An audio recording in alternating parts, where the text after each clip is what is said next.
Okay, I got my Instant Pot filler right here. I'm going to be slicing up apples and coring them. I don't want the cores in them.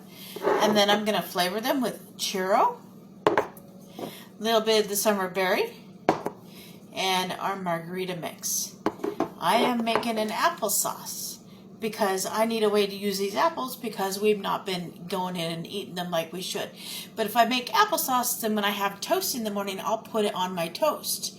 So homemade applesauce is what we're making today. So I'm going to just quarter my apples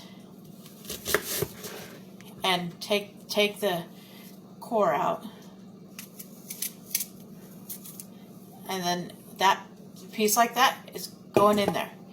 And then I'm going to put a half cup of water in there as well, so it has the moisture to steam.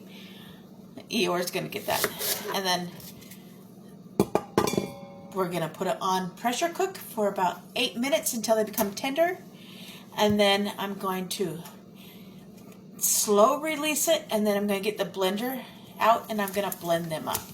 So that's going to be our applesauce. What I didn't mention is that, I just lost my train of thought. I really sometimes hate my IIH because then I lose my train of thought. I was getting ready to tell you something. Oh, you can use your cores and your scraps to make apple cider vinegar if you want to. That is just a simple 1 cup of sugar to 1 cup of water over all your scraps in a mason jar. And then you stir it every so often for about 2 weeks. And then, of course, you want to wait or a Ziploc bag. Sorry, I got distracted there. You want to wait or you can use a Ziploc bag with water to help weigh down the apples. Because if they sit above the water and sugar, it is going to mold, and you don't want that. So that's just one way that you can make your own apple cider. I've not done it yet personally, but I've been doing my research on it. That's how I know. And I do shoot shots of apple cider vinegar every so often. So yeah, there's that. And I'm still working at coring and doing my apples. So I'm going to finish doing that, and I'll be back with you once I'm ready to put the seasonings in so I can show you. Okay, I have a half cup of water. Here's my sliced up apples. That's going to go in there. And then I'm going to come in with our churro seasoning. This is our popcorn seasoning. The popcorn kit is available in the store now. So yay!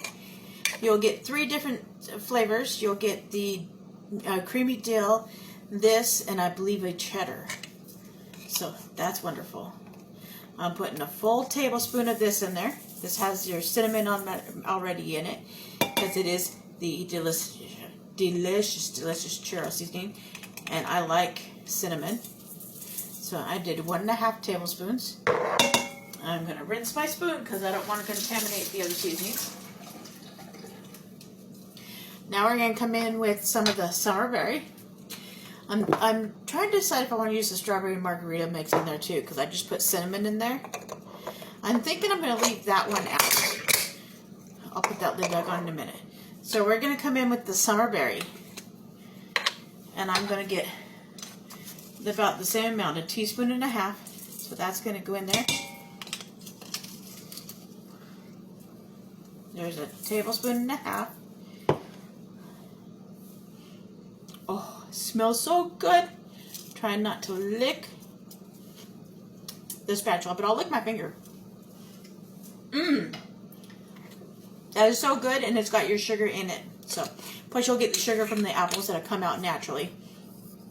So there's the summer berry. It's got raspberries and strawberries diced up in with a little bit of sugar. Yum. And then, of course, one of the trios from the popcorn seasoning is our churro seasoning. Now I'm going to put this in my pressure pot, my Instant Pot, which is right here. Turn you so you can see it. The Instant Pot's right here. Now comes the fun part, putting the lid on.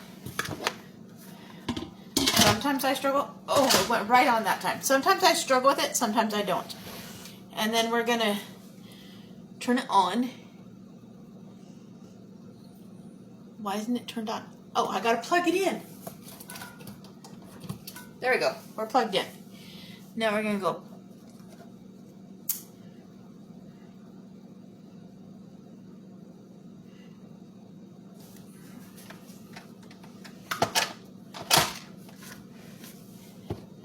Why isn't it turned on? Give me 1 minute. I figured it out. My cord wasn't plugged in. So we're going to go on to pressure cook. We're going to put it up. Pressure cook. We want it to be 8 minutes, so we're going to go down to 8 minutes. There we go. And then we're going to take off the keep warm. And once this heats up, it's going to cook for the 8 minutes. And then I'm going to put it in the blender and blend it up. I forgot to show you guys what it looked like before I took it out of the Instant Pot. 8 minutes is up. And then I put it in the blender. I'm getting ready to blend it up. So now that it's in the blender, I'm going to put the lid on. I'm not going to blend it while I'm on the video because that'd be too loud for you guys. But now I'm just going to blend it up. Now we have homemade applesauce, and oh boy, is it yummy.